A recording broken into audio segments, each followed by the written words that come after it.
তোমার জায়গায় আমি হইলে গাড়িটা এক চান্সে ঘুরে এলাইতাম। আন্ডা চালাও, ঠেলা গাড়ি চালাও, একটা গাড়ি ঘুরাইতেছে। এই গুড়া তুই চালা, এটা ল ধর এইদিকে। তোমার গাড়ি তুমি চালাও, ও আমার চালান লাগবে না।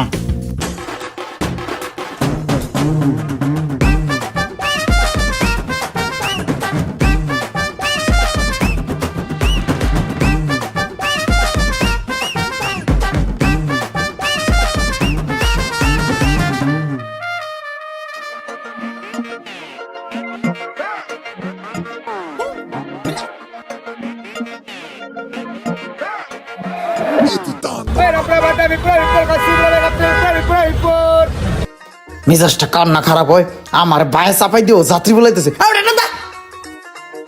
চাপ দিয়ে রাখছো মিয়া। আমার মতে বাংলাদেশে অন্য কোনো গাড়ি চলা উচিত না, রাস্তায় খালি বাইক থাকবো।